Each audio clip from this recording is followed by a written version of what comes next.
మీ business ఏదైనా మీ ఊర్లో promotion చేయాలంటే అది సుమన్ టీవీతోనే సాధ్యం. ఇప్పుడే సంప్రదించండి.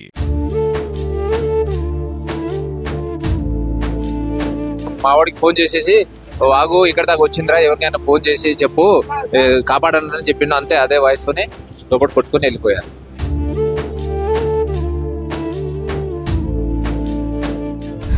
ఆడబిడ్డ అంటే ఎంత దూరంలో ఉంటుందో మాకు తెలియదులే, కానీ మాకు ఒక్కడే ఆడబిడ్డ.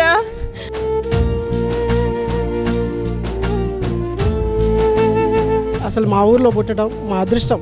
ఈ అమ్మాయి వల్ల మా ఊరికి చాలా పేరు వచ్చింది. చాలా మంచి అమ్మాయి. ఇలాంటి అమ్మాయి భవిష్యత్తులో ఇంకా మనం నెక్స్ట్ తరంలో చూస్తామా లేదనేది కూడా నాకు తెలిసి ఇది ప్రశ్నార్థకమే.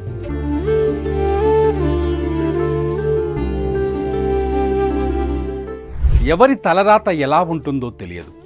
ఎవరి జీవితం ఎప్పుడు ఎటువైపు తిరుగుతుందో తెలియదు. మరణం ఏ రూపంలో వస్తుందో, ఏ క్షణంలో వస్తుందో అంతు చిక్కదు. ఆకేరు వాగులో కొట్టుకుపోయిన అగ్రికల్చర్ సైంటిస్ట్ అశ్విని కథ వింటే కన్నీరు ఆగదు. మృత్యువే ఆమెని పిలిచిందా, ఆమె నుదుటి రాత అలాగుందా అనే బాధ కలుగుతుంది. మరణం ఇంత త్వరగా వస్తుందని మాత్రం అశ్విని అనుకోలేదు.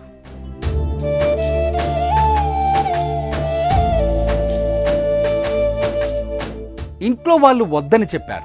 తండ్రి కూడా వారించారు. సోదరుడు వద్దు చెల్లి అని బతిమాలాడు. అయినా అశ్విని వినలేదు. ఆఫీసులో ముఖ్యమైన పని ఉందని మొండిగా ఇంట్లోంచి బయలుదేరింది. అశ్విని కోసం ఆకేరు వాగు మృత్యువులా కాపు కాచింది.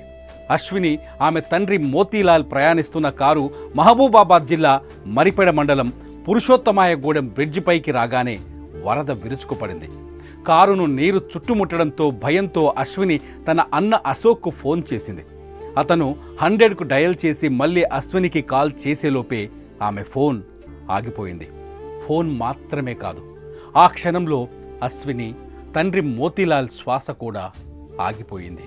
వాగు అటు సడన్ గా వచ్చేసింది. అక్కడ 3 వాగులు తెగినాయంట. అక్కడ నుంచి సడన్ గా వచ్చేసరికి అక్కడే ఇక ఉండిపోయారు. అక్కడ నుంచి సడన్ గా కొట్టేసి నెట్టేసి మావాడికి ఫోన్ చేసేసి వాగు ఇక్కడ దాకా వచ్చిండ్రా, ఎవరికైనా ఫోన్ చేసి చెప్పు కాపాడని చెప్పిండు. అంతే, అదే వాయిస్ తోనే లోపల కొట్టుకుని వెళ్ళిపోయారు. అశ్విని స్వగ్రామం గంగారం తండాకు వెళితే ఆ ఊరి ప్రజలు చెప్పే మాటలు వింటే దుఃఖం తన్నుకొస్తుంది. వ్యవసాయం చేస్తున్న తండ్రి పొలంలో కష్టం చేస్తుంటే తట్టుకోలేకపోయింది అశ్విని. తన తండ్రి లాంటి అనేక మంది రైతులకు సాయం చేయాలని కలగనేది. అందుకే అశ్వారావుపేటలోని అగ్రికల్చర్ కాలేజీలో బీఎస్సీ చేసింది. పట్టుబట్టి ఢిల్లీకి వెళ్ళి మరీ పీజీ పీహెచ్డీ పూర్తి చేసింది. ఇప్పుడు రాయగఢ్లోని ఓ విత్తన పరిశోధన సంస్థలో సైంటిస్ట్గా ఉద్యోగం చేస్తోంది. కానీ మరణం ఇంత త్వరగా వస్తుందని మాత్రం అనుకోలేదు. ఇక ఒక మాటలో చెప్పాలంటే మాకు లేదు తను. మాకు ఇప్పుడు ఆడబిడ్డ అంటే ఎంత దూరంలో ఉంటుందో మాకు తెలియదులే, కానీ మాకు ఒక్కడే ఆడబిడ్డ. తనను చూసి చాలామంది ఇన్స్పైర్గా అయ్యి తీసుకోవాలని, బాగా చదవాలనేసి కూడా మా కోరిక. అదే మా చివరి కోరిక. తను ఎక్కడున్నా తను మనశ్శాంతిగా ఉండాలనేసి కోరుకుంటున్నాము. తనను, తన కూతుర్ను మృత్యువు ఒకేసారి కబలిస్తుందని తండ్రి మోతీలాల్ కూడా ఊహించలేదు. తండాలో పుట్టిన తన బిడ్డ దేశం మెచ్చే శాస్త్రవేత్త అవుతుందని కలగనేవాడు.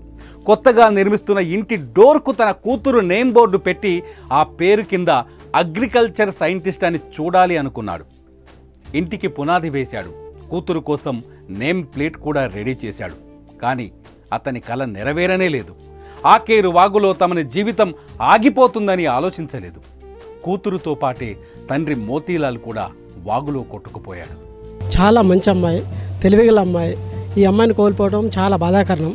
కాకపోతే ఏంటంటే దేవుడు అనేటోళ్ళు ఉన్న మంచి వాళ్ళకే చెడు చేస్తారనేది ఇది ఒక నిదర్శనం. ఎందుకంటే దేవుడు తొందరగా మంచి వాళ్ళనే తీసుకెళ్తాడు. అసలు మా ఊరిలో పుట్టడం మా అదృష్టం. ఈ అమ్మాయి వల్ల మా ఊరికి చాలా పేరు వచ్చింది. అమ్మాయి తీసుకున్న గోల్డ్ మెడల్స్ కావచ్చు, పిహెచ్డీ కావచ్చు, అమ్మాయి రాయ్పూర్లో చేసే ఉద్యోగరీత్యా కావచ్చు, తల్లిదండ్రులతో పాటు మాతో పాటు అందరినీ ఒక ఫ్రెండ్లీగా ఉంటూ మాతో చాలా కలిసిమెలిసి ఉండేది. చాలా మంచి అమ్మాయి.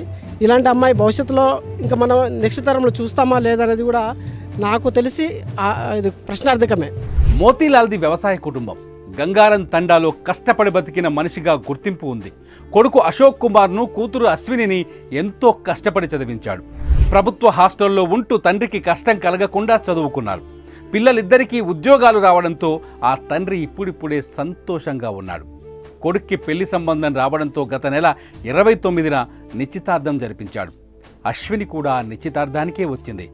అలా అనుకోని ముప్పుకు గురయ్యి ప్రాణాలు కోల్పోయింది. ఒక చోట అశ్విని మృతదేహం, మరో చోట తండ్రి మృతదేహం. ఆ రెండింటిని చూస్తే గుండె తరుక్కుపోతోంది. తండ్రి కూతుల డెడ్ బాడీలను రెండింటిని ఒకేసారి గ్రామానికి తీసుకురావడంతో గంగారం తండ గుండెలవిసేలా రోధిస్తోంది. అశ్విని సాధించిన విజయాలను గుర్తు చేసుకుని బోరున విలపిస్తోంది.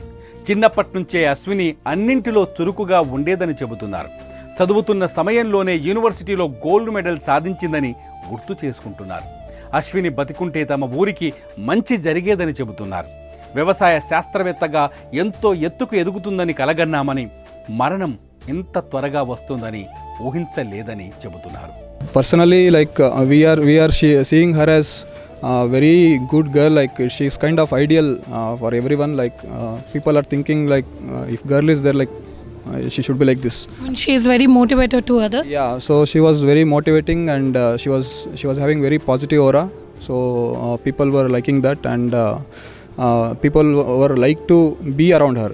So she was motivating the people, and she was totally positive most of the time.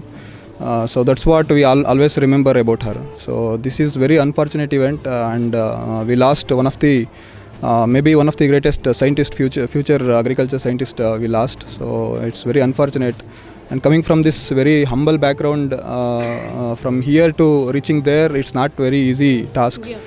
So it's really disheartening to see this this unfortunate event. We cannot, no one imagined this. Ashwini మరణ వార్తను తట్టుకోలేకపోయారు ఆమె స్నేహితులు. ఆమె చనిపోయిందని తెలియటంతోనే ఢిల్లీ నుంచి హుటాహుటిన గంగారం తండాకు చేరుకున్నారు. కడసారి తమ స్నేహితురాల్ని చూసి కన్నీరు మున్నీరయ్యారు. మిత్రమా, మమ్మల్ని విడిచి వెళ్ళిపోతున్నావా అంటూ బోరున విలపించారు. కానీ అశ్విన్ నాకు ఎంఎస్సి జాయిన్ అయినప్పుడు ఐఆర్ఐ న్యూఢిల్లీలో క్లాస్మేట్గా జాయిన్ అయినప్పటి నుంచి పరిచయం. తను అప్పటి నుంచే మాకు అందరికీ ఇన్స్పిరేషన్. ఎట్లా అంటే యూజీలోనే 10 గోల్డ్ మెడల్స్ తీసుకొని వచ్చింది. సో దాని నుంచే మేము అప్పుడు నుంచి చాలా ఇన్స్పైర్ అవుతుండే ఎంటైర్ క్లాసు. అంతే మనిషి జీవితం. 24 ఏళ్ల వయసులోనే ఎన్నో విజయాలు సాధించింది అశ్విని. యువ శాస్త్రవేత్తగా మంచి గుర్తింపు తెచ్చుకుంది. చదువులో నెంబర్ 1గా నిలిచింది. ఊళ్ళో నెంబర్ 1గా మారింది. ఆమె విజయాలను చూసి విధి ఓర్వలేకపోయింది. మృత్యువై కాటేసింది. అశ్విని కథను తలుచుకుంటే ఎవరికైనా కన్నీరు వస్తుంది.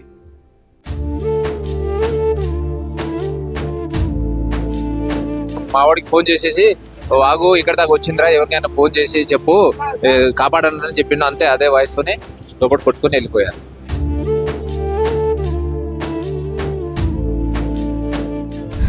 ఆడబిడ్డ అంటే ఎంత దూరంలో ఉంటుందో మాకు తెలియదులే, కానీ మాకు ఒక్కడే ఆడబిడ్డ.